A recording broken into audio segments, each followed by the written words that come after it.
Shalom saudara, mari kita perkatakan 5 arti Pentakosta yang ketiga. Yang pertama, Pentakosta ketiga adalah pencurahan Roh Kudus yang dahsyat di zaman ini melebihi yang terjadi di Azusa Street. Yang kedua, Pentakosta ketiga akan mengakibatkan penuaian jiwa yang terbesar dan yang terakhir sebelum kedatangan Tuhan Yesus kali yang kedua. Yang ketiga, Pentakosta ketiga akan membangkitkan generasi Yeremia, yaitu anak-anak muda yang dipenuhi Roh Kudus, cinta mati-matian kepada Tuhan Yesus, tidak kompromi dengan dosa, dan bergerak untuk memenangkan jiwa. Yang keempat, Pentakosta ketiga lahir di Indonesia dan akan bergerak ke bangsa-bangsa dari timur ke barat dan akan kembali ke Yerusalem. Yang kelima, Pentakosta ketiga akan memberikan kuasa untuk menyelesaikan amanat agung dan sesudah itu Tuhan Yesus datang kembali. Semangat, haleluya!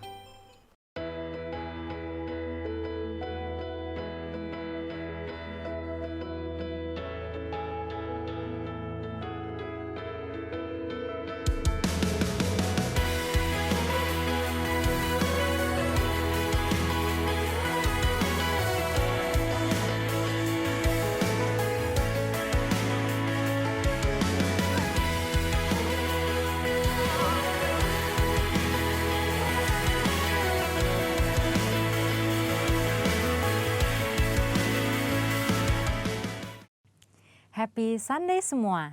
Dalam edisi Voice of Pentecost kali ini kita akan membahas mengenai paradigma kekudusan bagi generasi yang menyelesaikan amanat agung. Menjaga kekudusan kadang-kadang dianggap sebagai hal yang kuno, bahkan membebani. Benarkah demikian? Apa arti kekudusan yang sesungguhnya? Kekudusan adalah karakter dari Allah yang paling menonjol yang memiliki makna keterpisahan. Salah satu contoh ketika Adam dan Hawa sebagai manusia pertama jatuh di dalam dosa. Mereka harus keluar dari Taman Eden. Hal ini menunjukkan bahwa Allah yang kudus harus terpisah dari manusia yang tidak kudus. Dan juga terpisah dari segala sesuatu yang bertentangan dengan keseluruhan karakter Allah itu sendiri. Akan tetapi kekudusan Tuhan bukanlah hanya kekudusan yang memisahkan dan menghakimi segala yang tidak kudus, melainkan juga menjangkau manusia yang berdosa dan memberikan pengudusan bagi mereka. Maka dengan itu ada 3 paradigma kekudusan. Yang pertama, kekudusan itu indah dan didambakan. Kita dapat melihat bahwa seluruh ciptaannya sungguh sangat baik, dan kata baik juga mencangkup segala pengertian seperti keindahan dan kedambaan. Dalam Mazmur 96 ayat 9 dikatakan, sujudlah menyembah kepada Tuhan dengan berhiaskan kekudusan. Kata berhiaskan kekudusan menunjukkan bahwa kekudusan adalah hal yang mulia dan indah di hadapan Allah. Kita sebagai manusia baru di dalam Kristus sudah seharusnya memandang semua hal yang berasal dari Tuhan adalah hal-hal yang kudus, hal yang baik, indah, menyenangkan, dan didambakan. Pola pikir bahwa hal-hal yang tidak kudus membawa kenikmatan seharusnya kita tanggalkan. Sebagai insan Pentakosta yang hidup bergantung kepada Roh Kudus setiap saat, sudah selayaknya kita mengalami kemenangan dari kedagingan. Yang kedua, kekudusan itu menular dan menyebar. Paradigma yang baru tentang kekudusan juga dinyatakan dalam kehidupan dan pelayanan Yesus. Dalam pelayanannya, Yesus sering digambarkan berada bersama dengan orang-orang yang najis menurut Taurat. Dalam Lukas 5 ayat 12-14 dikisahkan bagaimana Yesus berjumpa dengan seorang yang penuh kusta. Orang tersebut meminta kepada Yesus untuk menahirkannya, yang kemudian diresponi oleh Yesus dengan menjamahnya dan berkata, "Jadilah engkau tahir." Dan Alkitab mencatat bahwa orang tersebut menjadi tahir. Ketika Yesus menjamah orang yang sakit kusta yang najis menurut Taurat, Yesus tidaklah menjadi najis. Namun sebaliknya, kekudusan Yesus terimpartasi kepada orang yang sakit kusta itu dan mentahirkannya. Hal ini selayaknya memberikan paradigma baru dalam kita memandang kekudusan, yaitu kekudusan itu menular dan menyebar. Yang ketiga, kekudusan menjangkau banyak orang. Dengan pengurapan Roh Kudus, maka sudah seharusnya kita menjangkau orang lain dan menularkan kekudusan tersebut. Kekudusan bukan lagi hanya sekedar yang penting saya sendiri yang kudus. Dalam Imamat 19 ayat 2, pertama-tama Tuhan berkata, "Kuduslah kamu sebab aku Tuhan Allahmu kudus." Setelah itu mulai dari ayat 3 dan seterusnya, Tuhan memberikan serangkaian perintah kepada umat Israel untuk melakukan perintah seperti menghormati ayah dan ibu, ataupun bertindak jujur. Hal-hal yang diminta Tuhan ini menunjukkan bahwa kekudusan bukan berdampak hanya untuk diri sendiri, tetapi juga berdampak secara horizontal, yaitu kekudusan menjangkau banyak orang. Terkait hal ini, gereja kita yang ada di Bandung memiliki kisah yang unik dalam perjalanan sejarahnya. Pada waktu itu tahun 1992, tidak ada lagi gedung pertemuan umum yang bersedia untuk menyewakan tempatnya secara permanen. Namun tiba-tiba ada satu tempat yang bersedia menyewakan tempatnya untuk ibadah dan dikontrak untuk waktu yang cukup lama. Tempat tersebut adalah Gedung Paramount yang adalah sebuah nightclub. Pada saat itu gembala sidang kita dihadapkan dengan keputusan yang sulit. Beliau pun teringat bahwa pada waktu sebelumnya dalam KKR di Batam, hal serupa juga terjadi. Pada waktu itu tidak ada tempat untuk melaksanakan KKR kecuali sebuah tempat karaoke. Akhirnya KKR tetap dilaksanakan di tempat karaoke tersebut disertai lawatan Tuhan yang luar biasa. Karena hadirat Tuhan tidak dibatasi oleh tempat atau apapun juga. Pada akhirnya gembala sidang kita menyetujui penggunaan Gedung Paramount untuk menjadi tempat ibadah minggu. Meskipun tempatnya aneh menurut manusia, tetapi hadirat Tuhan memenuhi tiap ruangan ibadah dan lawatannya pun terjadi setiap minggu. Banyak orang bertobat dan jiwa-jiwa bertambah hari demi hari. Wow! Kesimpulannya, Tuhan sedang memanggil kita untuk hidup dalam kekudusan guna menyelesaikan amanat agung. Dalam Wahyu 22 ayat 11 dikatakan, barang siapa yang berbuat jahat, biarlah ia terus berbuat jahat.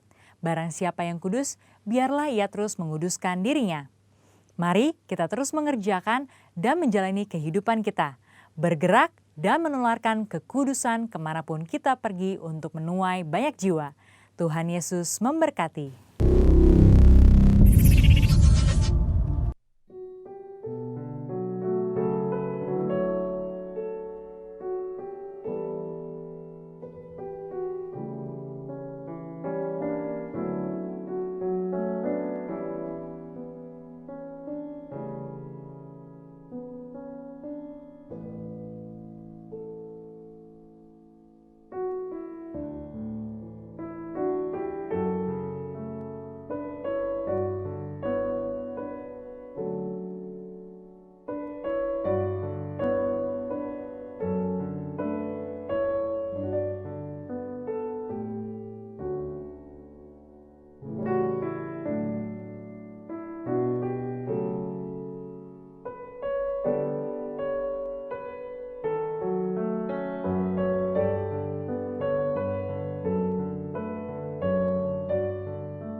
di hati setiap kita, karena kita akan menyambut hari kelahiran Tuhan kita. Mari sama-sama naikkan pujian ini. So to the world, the Lord is come.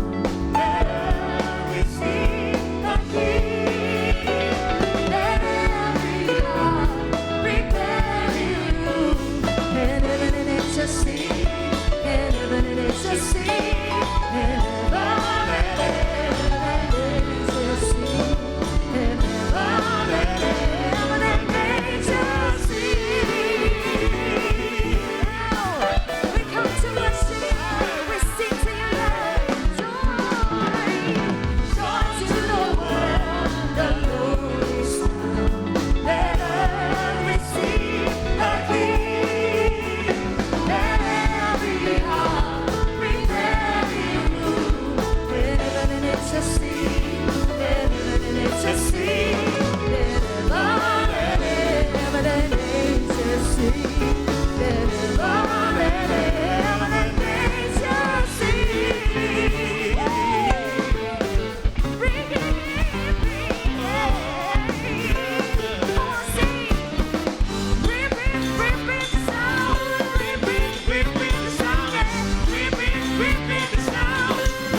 sumber sukacita dalam hati setiap kami. Terima kasih buat bulan yang penuh dengan damai sejahtera, sukacita. Terima kasih buat kelahiran Tuhan bagi setiap kami. Di penghujung tahun ini, kami boleh berkata bahwa penyertaan Tuhan sempurna sepanjang tahun ini dan kami mengucap syukur. Terima kasih Tuhan.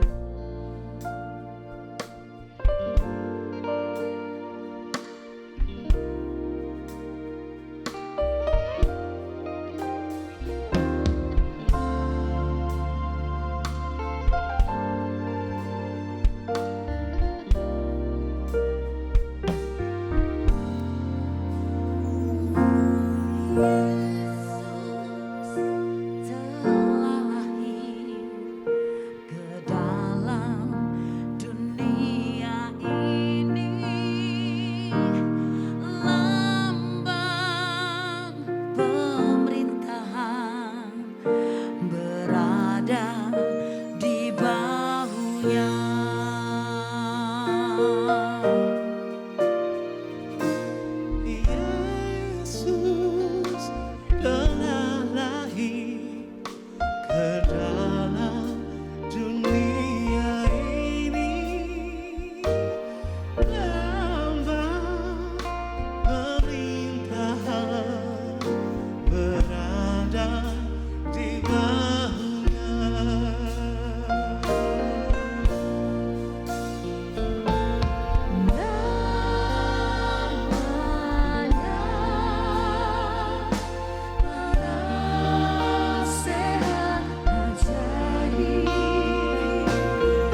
Shalom Bapak Ibu yang dikasihi Tuhan.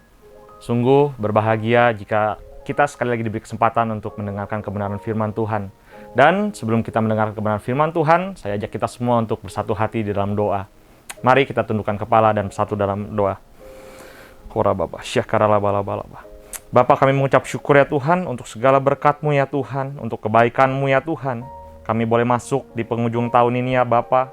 Karena satu kepercayaan kami ya Tuhan, penyertaan-Mu, kasih setia-Mu ada di dalam setiap kehidupan kami ya Tuhan.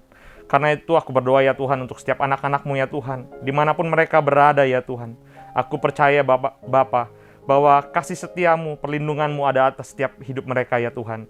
Sehingga mereka boleh aman di dalam tangan-Mu ya Tuhan. Apapun keadaan mereka ya Tuhan, ada sukacita-Mu, ada damai sejahtera, bahkan ada perlindungan yang nyata daripada Engkau ya Tuhan. Jika sebentar hamba-Mu menyampaikan firman Tuhan ya Bapa, urapi hamba-Mu ini ya Tuhan, sehingga melalui perkataan anak-Mu ini ya Tuhan, ada jemaat-Mu yang dikuatkan, ada umat-Mu ya Tuhan yang dibebaskan dari belenggu-belenggu, bahkan ada kelepasan dari setiap keterikatan. Terima kasih ya Tuhan, terima kasih ya Bapa, hanya di dalam dan demi nama-Mu Yesus Kristus, kami telah berdoa dan mengucap syukur, yang percaya sama-sama katakan, amin. Ya Bapak Ibu, pada hari ini kita akan belajar mengenai kebenaran firman Tuhan, mengenai percaya dan dipercaya. Kenapa? Karena kita sebagai umat Kristen, umat pilihan Tuhan, kita tidak hanya fokus kepada percaya kepada pribadi Kristus, tetapi firman-Nya mengajarkan kepada kita juga harus bisa menjadi orang yang dipercaya oleh Tuhan. Karena percaya dan dipercaya adalah satu keterikatan yang saling berhubungan satu sama lain. Kita langsung buka firman-Nya di dalam Yohanes 2 ayat 23 sampai ke 25. Yohanes 2 ayat 23 sampai 25. Saya bacakan firman-Nya. Dan sementara Yesus di Yerusalem selama hari raya Paskah, banyak orang percaya dalam nama Yesus karena mereka telah melihat tanda-tanda yang diadakannya. Tetapi Yesus sendiri tidak mempercayakan dirinya kepada mereka. Sekali lagi Bapak Ibu perhatikan di sini, Yesus sendiri tidak mempercayakan dirinya kepada mereka. Karena Yesus mengenal mereka semua, dan karena tidak perlu seorang pun memberi kesaksian kepadanya tentang manusia, sebab ia tahu apa yang ada di dalam hati manusia. Nah Bapak Ibu, tadi kalau kita baca di ayat 23, di situ dikatakan banyak orang yang percaya kepada Yesus. Tetapi ketika kita masuk ke ayat 24 dikatakan bahwa Yesus sendiri tidak mempercayakan dirinya kepada mereka. Nah kita sebagai orang percaya, jangan-jangan masuk ke dalam kategori orang yang tidak dipercaya oleh Yesus.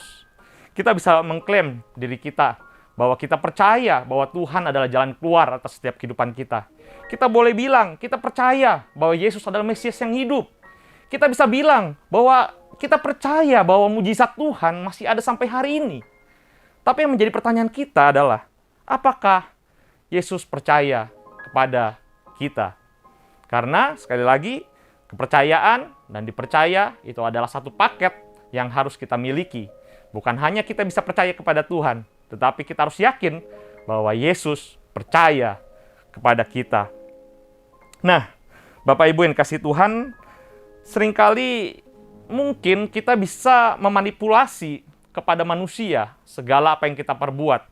Tetapi di ayat 25 dikatakan, tidak perlu seorang pun memberi kesaksiannya, karena Yesus tahu apa yang ada di dalam hati manusia. Artinya apa? Kepercayaan Tuhan kepada kita nggak bisa manipulasi. Kita nggak bisa membohongi Tuhan. Tuhan ingin menegaskan bahwa Tuhan itu nggak bisa ditipu dengan perbuatan kita. Mungkin kita bisa menipu gembala kita.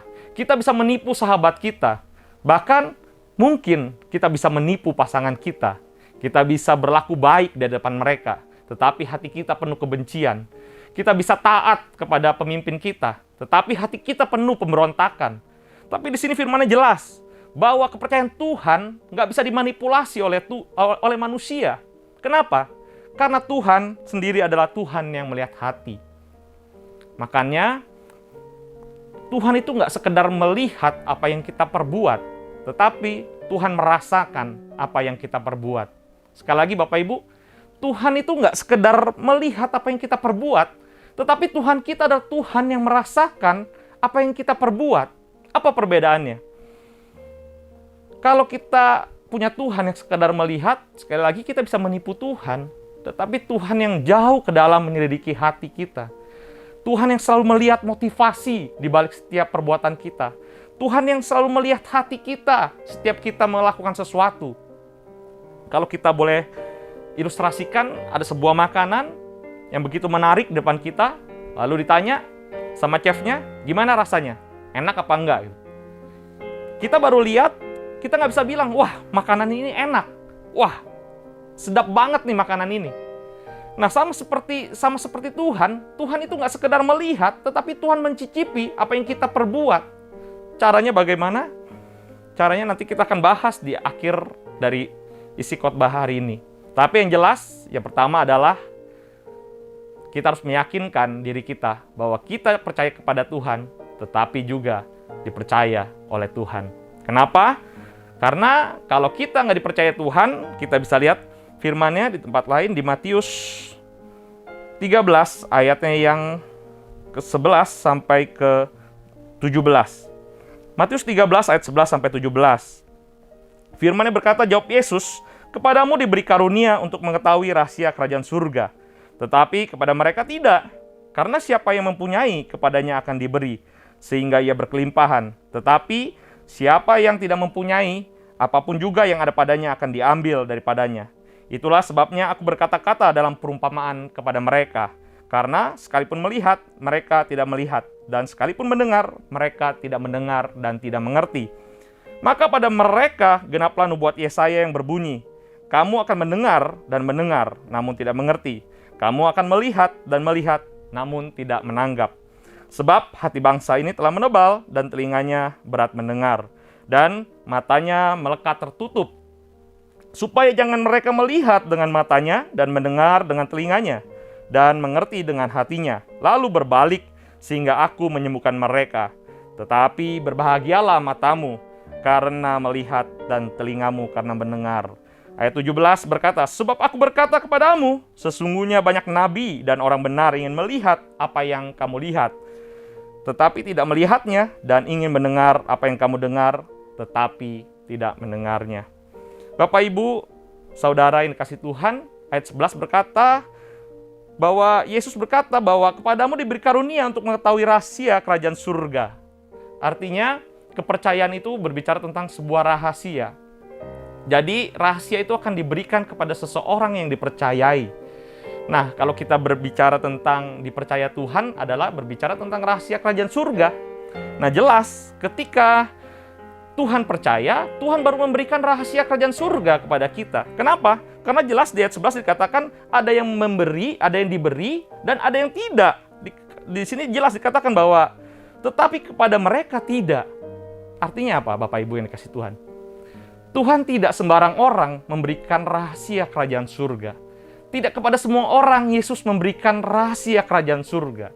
Kita sendiri kalau punya rahasia, tentu kita akan milih-milih orang. Mana orang yang bisa dipercaya untuk menjaga rahasia kita. Kita akan melihat dulu orang itu, latar belakangnya seperti apa, kedekatan kita dengan orang tersebut. Baru kita mau membagikan rahasia yang kita miliki kepada orang tersebut. Sama seperti Kristus. Yesus nggak akan pernah memberikan rahasia kerajaan surga kepada orang yang tidak dipercayainya. Apa dampaknya? Rahasia kerajaan surga berbicara tentang kehendak Tuhan di dalam setiap kehidupan kita. Rahasia kerajaan surga berbicara tentang rencana Tuhan di dalam setiap kehidupan kita. Dan ketika Tuhan tidak memberikan segala apa yang terjadi dalam kehidupan kita, kita tidak memahaminya, kita tidak mengerti atas kehendak Tuhan. Saya yakin dan percaya, orang yang tidak mengerti kehendak Allah, maka dia akan menjalani hidupnya hari lepas hari dengan kekhawatiran. Orang yang nggak mengerti rencana Tuhan di dalam hidupnya, saya percaya, hidupnya akan berjalan dengan ketakutan. Dia nggak punya rasa damai sejahtera. Dia nggak punya sukacita. Artinya apa, Bapak Ibu? Kalau kita nggak dipercaya Tuhan, kita nggak diberi rahasia tentang kerajaan surga. Dan ketika kita nggak tahu rahasia kerajaan surga, artinya kita hidup di dalam ketakutan. Artinya kita hidup di dalam kekhawatiran. Kita kehilangan sukacita. Kita kehilangan damai sejahtera. Masalahnya, apakah rahasia kerajaan surga merupakan hal yang penting dalam kehidupan kita? Mungkin bagi sebagian orang lebih tertarik untuk tahu rahasia rumah tangga orang lain. yaitu gosip. Mungkin sebagian kita anak muda lebih tertarik rahasia kunci sukses sebelum umur 30, umur 40, sudah punya rumah, sudah punya mobil. Kita lebih tertarik dengan rahasia kesuksesan.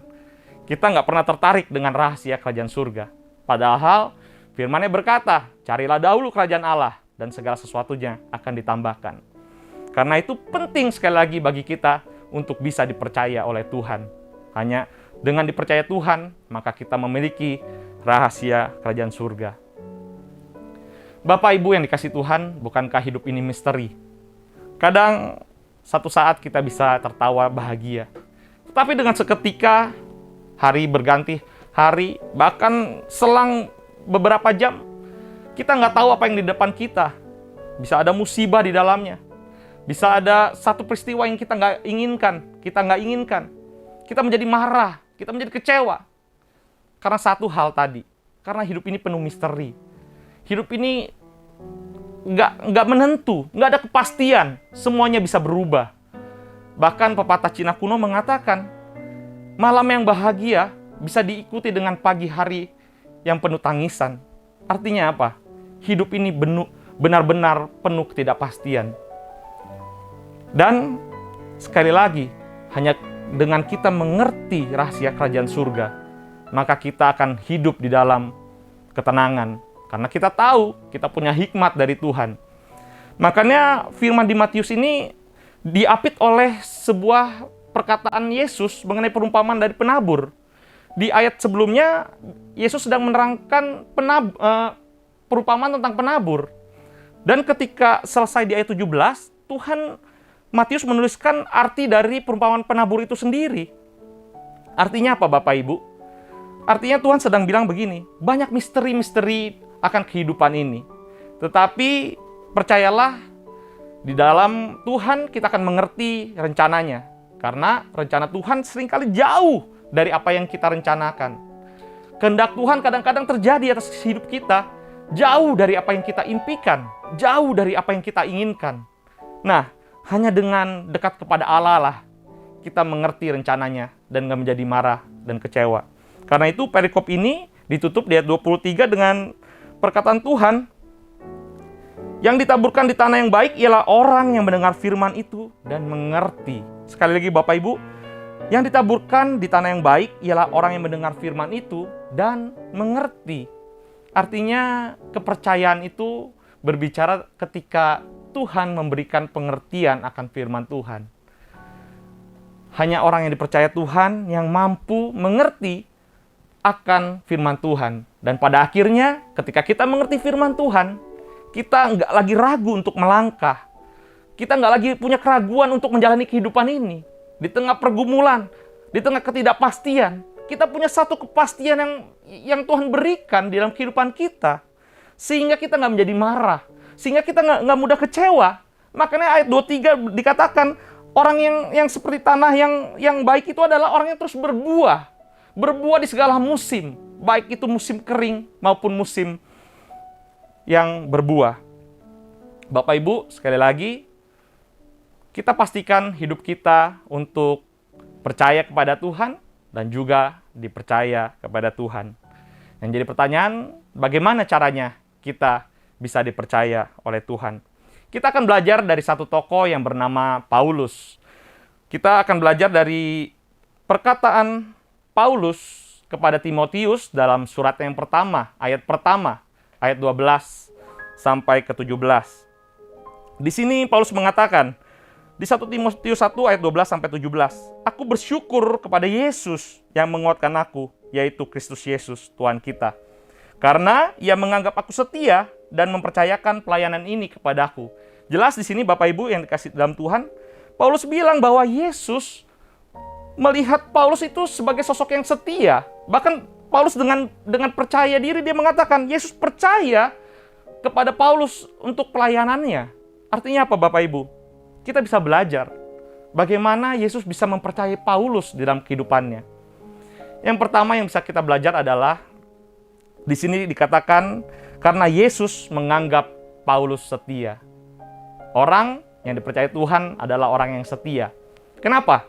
Karena kesetiaan lahir dari Karena kepercayaan lahir dari kesetiaan. Kita tahu, tanpa kesetiaan maka tidak akan pernah ada kepercayaan. Hanya dengan kesetiaanlah maka seseorang bisa dipercaya. Banyak orang mengaku dirinya baik. Di Amsal 20 ayat 6 berkata, banyak orang menyebut dirinya baik hati, tetapi orang yang setia, siapakah yang menemukannya? Artinya apa Bapak Ibu? Banyak orang menganggap dirinya baik. Orang bisa berbuat baik. Tetapi penekanannya adalah siapa yang mampu untuk setia? Apalagi di hari-hari ini kita lihat ya, semakin hari pergumulan ada, masalah ada dalam setiap kehidupan kita. Seringkali kita terjebak di dalam pergumulan itu.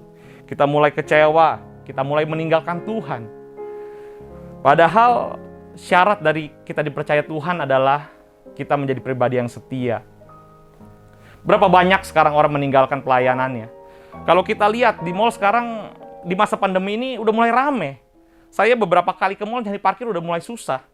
Tetapi banyak orang sekarang untuk ke gereja mikir 1, 2 hal, 3 hal, bahkan banyak hal yang dipikirkan. Mereka masih ragu untuk pergi ke gereja. Bahkan nggak harus datang ke gereja, hanya tinggal setel YouTube untuk ibadah online, masih mikir ini dan itu, sehingga pada akhirnya menunda untuk beribadah kepada Tuhan. Nah, Bapak Ibu, artinya apa? Kesetiaan berbicara tentang kita tahan terhadap proses dan ujian dari Tuhan. Mungkin hari-hari ini kita lagi diproses. Mungkin hari-hari ini kita masuk di dalam satu pencobaan yang Tuhan izinkan di dalam kehidupan kita. Tetapi seringkali kita lari dari proses itu. Seringkali kita udah kecewa dan akhirnya memutuskan untuk meninggalkan Tuhan. Dan pada akhirnya kita nggak lagi disebut orang yang setia. Dan pada akhirnya kita kehilangan kepercayaan daripada Tuhan. Banyak orang sekarang meninggalkan pelayanan dengan dibungkus alasan mau fokus melayani keluarga. Mau fokus untuk melayani itu nggak hanya sekedar di gereja. Nggak salah Bapak Ibu. Tetapi kalau kita renungkan dengan sungguh-sungguh, apakah benar ketika kita stop pelayanan di gereja, kita melayani Tuhan di tempat lain? Kita melayani Tuhan di tengah keluarga kita. Seringkali kita punya banyak alasan untuk meninggalkan Tuhan, meninggalkan pelayanan kita. Padahal kita kecewa dan marah sama Tuhan dengan keadaan kita. Karena itu perlu kita renungkan hari ini. Kita diingatkan, kekristenan bukan berbicara tentang percaya saja kepada Tuhan. Tetapi kita harus mampu dipercaya oleh Tuhan. Paulus berkata, aku dipandang setia oleh Tuhan. Kita tahu bahwa kisah Paulus bukan hal yang mudah. Paulus harus menghadapi banyak cobaan. Paulus harus menghadapi banyak maut. Bahkan dia harus dipenjara. Dan akhir kisah hidupnya kita tahu bahwa Paulus mati syahid. Tetapi dia berkata, aku telah mengakhiri pertandingan dengan baik. Artinya apa? Teladan Paulus yang bisa kita pelajari adalah agar dipercaya Tuhan, kita harus menjadi pribadi yang setia. Saya percaya Bapak Ibu, kesetiaan itu bukan sesuatu yang mudah. Bukan sesuatu yang mudah diucapkan. Tetapi inilah sesuatu yang harus kita perjuangkan. Kita harus berjuang memelihara iman kita. Di tengah pergumulan, di tengah goncangan. Ingat, segala kebaikan Tuhan di dalam kehidupan kita.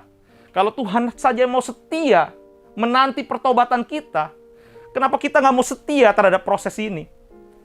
Satu hal yang selalu saya renungkan, kalau kesuksesan, kemewahan, harta itu nggak ada yang abadi, artinya penderitaan, pergumulan seharusnya juga nggak ada yang abadi. Artinya ketika kita sedang menghadapi pergumulan, percayalah, suatu saat pergumulan ini akan berakhir. Suatu saat pencobaan yang kita alami ini akan berakhir. Karena seperti segala kemewahan, segala kesuksesan yang nggak ada abadinya, begitu juga dengan pergumulan kita. Percayalah, nggak ada yang abadi di dunia ini, termasuk pergumulan kita. Karena itu, jangan kecewa. Terus berjuang, terus berharap sama Tuhan. Setia kepada iman kita, bahwa Yesus itu baik. Kalau dulu di masa-masa jaya kita bisa bilang, kita bisa menyembah dengan Tuhan. Tuhan kau baik, Tuhan kau begitu besar, Tuhan kau begitu ajaib. Tetapi di tengah pergumulan kita mulai sulit untuk datang kepada Tuhan, menyembah Tuhan. Bahkan hari-hari ini kita mulai menjauh dari Tuhan. Bukankah hal ini yang menyakitkan hati Tuhan? Bukankah hal ini yang membuat Tuhan sedih? Karena Tuhan merindukan pribadi kita, pribadi yang setia. Baik di masa sukar maupun di masa senang, kita mau bilang, Tuhan itu baik. Berikutnya yang bisa kita pelajari dari Paulus adalah, di ayat 13 berkata, aku yang tadinya seorang penghujat, dan seorang penganiaya, dan seorang ganas. Tetapi aku telah dikasihaninya, karena semua itu telah kulakukan tanpa pengetahuan, yaitu di luar iman. Malah kasih karunia Tuhan itu telah dikaruniakan dengan limpahnya kepadaku, dengan iman dan kasih dalam Kristus Yesus. Bapak Ibu, di sini Paulus menyampaikan suratnya kepada Timotius. Dia bilang, dulu aku ini seorang penghujat, aku ini dulu seorang penganiaya. Maksudnya apa Bapak Ibu? Di sini Paulus mau memberikan satu pertobatan kepada Timotius. Orang yang dipercaya Tuhan adalah orang yang mau bertobat. Paulus sedang mengungkapkan ini, dia nggak lagi bilang begini, aku dulu penghujat dan sekarang penghujat. Aku dulu seorang penganiaya, sekarang aku penganiaya. Dia nggak bilang seperti itu Bapak Ibu. Tapi seringkali kita sebagai seorang Kristen yang mengaku sudah percaya kepada Tuhan, seringkali ketika kita sadar betul diri kita sombong, bahkan kita sadar perkataan kita sering menyakitkan orang lain, kita sering bilang begini nih, ya aku emang orangnya begitu. Ya aku nih orangnya kalau ngomongnya memang ceplas-ceplos. Artinya apa sih? Artinya kita seringkali nggak mau berubah. Seringkali kita nggak mau bertobat, tapi kita nyaman dengan dosa kita. Kita seringkali sudah diingatkan Tuhan, malah kita bangga dengan dosa kita. Aku tuh memang seperti itu. Paulus hari ini mengajarkan kepada Timotius bahwa dia punya masa lalu yang begitu berdosa. Tetapi dia nggak bilang, aku bertahan di dalam dosaku. Tetapi Paulus mengatakan, malah kasih karunia Tuhan itu telah dikaruniakan dengan limpahnya kepadaku. Artinya apa? Paulus sadar betul bahwa pengampunan Tuhan nggak bisa diremehkan. Kita nggak bisa mengecilkan karunia Tuhan. Paulus begitu menyadari bahwa hidupnya penuh dengan kasih karunia Tuhan, penuh dengan pengampunan Tuhan, sehingga dia terus menjaga kehidupannya. Hari lepas hari, kalau kita baca kisah dari Paulus ini, betapa dia cinta mati-matian sama Tuhan. Kalau kita sudah mengikut Tuhan begitu lama, kita boleh refleksikan diri. Apakah hari ini kita di dalam posisi yang sedang maju? Atau sebaliknya, kita sedang berada di posisi yang mundur? Karena seringkali kita menjadi kecewa dan marah sama Tuhan bukan karena hal yang besar. Kadang-kadang hal yang sepele. Yaitu karena kita nggak mau berubah, karena kita nggak mau dirubah. Karena kita telah nyaman dengan hidup kita. Seringkali kita nggak mau berubah sama Tuhan karena kita merasa sudah baik dan benar di mata Tuhan. Tapi Paulus enggak. Paulus bilang sama Timotius, dahulu aku adalah seorang penghujat dan penganiaya. Artinya sekali lagi Bapak Ibu, bahwa kepercayaan dimiliki oleh orang-orang yang mau bertobat dan berubah. Yang terakhir Bapak Ibu yang kasih Tuhan, di ayat 15 dikatakan perkataan ini benar dan patut diterima sepenuhnya. Kristus Yesus datang ke dunia untuk menyelamatkan orang berdosa. Dan di antara mereka, akulah yang paling berdosa. Mungkin saat ini Paulus sedang membandingkan dirinya kepada orang lain atau rasul-rasul lainnya. Tetapi Paulus lagi nggak membandingkan kehebatannya dengan kehebatan orang lain atau dengan rasul-rasul lainnya. Justru firman ini mengatakan bahwa Paulus mengatakan, aku ini paling berdosa di antara yang lainnya. Orang yang menerima kepercayaan dari Tuhan adalah orang yang rendah hati. Orang yang nggak sombong. Orang yang nggak selalu mengagungkan dirinya. Kalau kita pernah dengar orang sombong ya, lagi cerita gitu. Kita lihat dia membesar-besarkan dirinya. Dia cerita tentang siapa dirinya. Bahkan dia bercerita tentang apa yang dia milikinya. Apa respon kita? Kalau kita aja menjadi ragu. Kita aja kadang-kadang menjadi nggak simpati. Apalagi Tuhan yang semuanya dari Tuhan. Ketika manusia mulai sombong, artinya dia sudah mulai nggak lagi lihat kasih karunia Tuhan di dalam kehidupannya. Nah, Paulus hari ini jelas menegaskan kepada Timotius, segala apa yang ia lakukan itu bukan karena dirinya. Bahkan dia katakan di antara segala rasul, akulah yang paling berdosa. Artinya Paulus mengajarkan kerendahan hati kepada Timotius. Jadilah orang yang rendah hati. Segala sesuatu apa yang kita punya, segala sesuatu apa yang kita miliki hari-hari ini, percayalah, itu semua karena anugerah Tuhan. Semua karena kasih karunia Tuhan di dalam setiap kehidupan kita. Makanya Paulus bilang gak ada satu hal pun yang bisa ia megahkan selain kasih karunia dari Tuhan. Nah, Bapak Ibu yang dikasih oleh Tuhan, hari ini saya mengingatkan kita semua bahwa pada hari ini mungkin keadaan kita sedang diberkati Tuhan. Tapi ingatlah, kita nggak bisa bilang bahwa ini semua karena kebaikan kita. Ini semua karena apa yang kita kerjakan dan kita lakukan. Karena sekali lagi, apapun yang kita peroleh, apapun yang kita terima, percayalah itu karena semata-mata anugerah daripada Tuhan. Karena itu firman-Nya ditutup di perikop ini oleh Paulus, hormat dan kemuliaan sampai selama-lamanya bagi Raja segala zaman, Allah yang kekal, yang tak nampak, yang esa. Amin. Artinya apa Bapak Ibu? Segala hormat dan kemuliaan, apa yang kita kerjakan, semuanya kepada Tuhan. Apa yang kita kerjakan, apa yang kita lakukan, bahkan apa yang kita miliki, semuanya dari Tuhan dan untuk Tuhan. Dan ketika orang yang mau rendah hati, maka ia akan memiliki kepercayaan dari Tuhan. Karena itu Bapak Ibu, sekali lagi, hari-hari ini kita diingatkan bahwa sebagai seorang Kristen, kita bukan hanya sekedar percaya kepada Tuhan, tetapi kita juga harus mampu dipercaya oleh Tuhan. Karena disitulah letak bagaimana kita bisa mengerti rahasia kerajaan surga. Caranya ada 3 hal yang kita bisa belajar dari Paulus. Yang pertama adalah menjadi pribadi yang setia. Yang kedua, menjadi pribadi yang mau bertobat dan berubah. Dan yang ketiga, kita memiliki kerendahan hati. Bapak dan Ibu, demikianlah firman Tuhan. Karena itu, saya ajak kita semua untuk bersatu hati dalam doa untuk mengakhiri ibadah pada hari ini. Tuhan, terima kasih ya Tuhan untuk firman-Mu yang sederhana ini ya Tuhan. Kami percaya Tuhan, kami ditegur, tapi kami juga sekaligus dikuatkan pada hari ini ya Tuhan. Kami diingatkan ya Tuhan, bagaimana ya Tuhan, hidup kami harus mampu dipercaya oleh Engkau ya Tuhan. Karena kami begitu percaya Tuhan, bahwa hidup kami semata-mata karena anugerah-Mu ya Bapa. Hidup kami semata-mata karena pengampunan-Mu di dalam hidup kami ya Bapa. Kami sungguh bersyukur ya Tuhan, buat hari ini ya Tuhan. Untuk setiap anak-anak-Mu ya Tuhan, umat-Mu ya Tuhan, Jemaat GBI Puri Indah ya Bapa, yang menyaksikan ibadah live streaming ini ya Tuhan. Aku percaya ya Bapa, bahwa kasih karunia-Mu ada atas setiap hidup kami ya Tuhan. Lembutkan setiap hati kami ya Tuhan. Bahkan kuatkan kami yang mulai lemah ya Bapa. Hibur kami ya Tuhan, yang sedang mengalami masa-masa kesesakan ya Tuhan. Bahkan aku berdoa ya Tuhan, bahwa ada sukacita-Mu ya Tuhan di tengah pergumulan kami ya Tuhan. Sehingga kami boleh menjadi pribadi yang setia dan terus menyembah Engkau ya Bapa. Terima kasih ya Bapa, terima kasih ya Tuhan. Hanya di dalam dan demi nama-Mu Yesus Kristus, kita semua yang percaya sama-sama katakan, amin. Happy Sunday, Tuhan Yesus memberkati.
Puji nama Tuhan, ini waktunya untuk kita boleh sama-sama memberi, memberkati pekerjaan Tuhan. Di setiap layar Bapak Ibu sudah tertera barcode, Bapak Ibu boleh men-scan barcode-nya dan memberikan persembahan yang terbaik untuk Tuhan. Baik, sebelumnya mari kita bersatu dalam doa.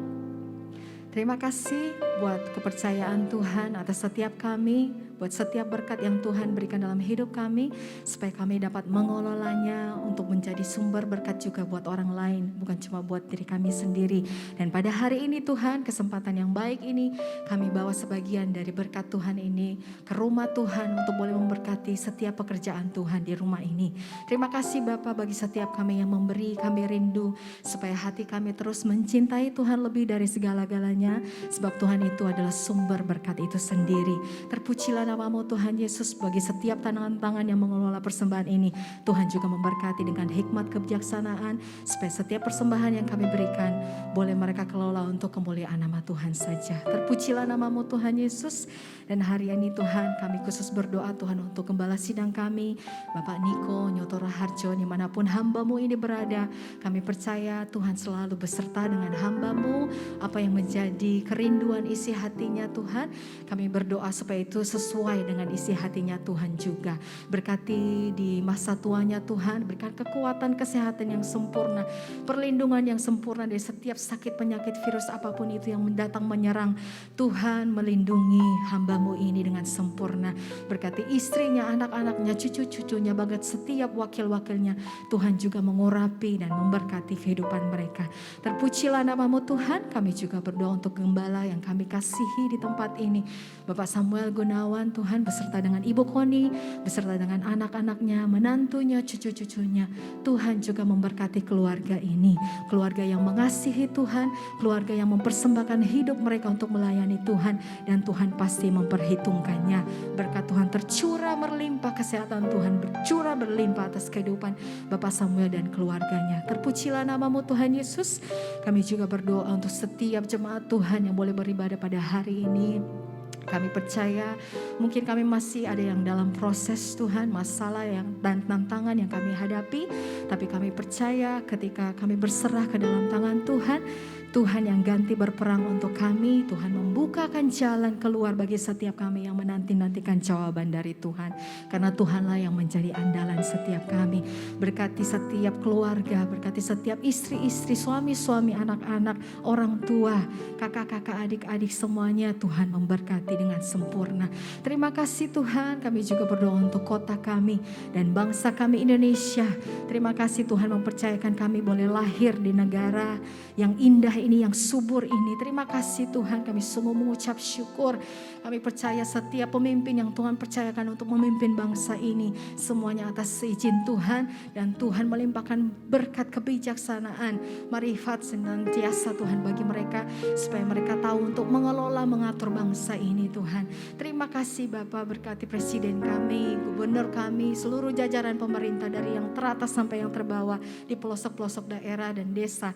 Tuhan juga memberkati. Terima kasih Bapa, kami percaya Tuhan di penghujung tahun ini kami boleh melihat bahwa apa yang menjadi permasalahan bangsa kami boleh Tuhan makin lama makin berkurang.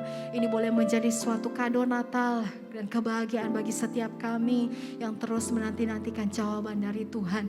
Biar senantiasa Tuhan, apa yang menjadi pergumulan bangsa ini, baik dari masalah ekonomi dan virus yang masih kami Tuhan menjadi tantangan bangsa ini, Tuhan tolong campur tangan.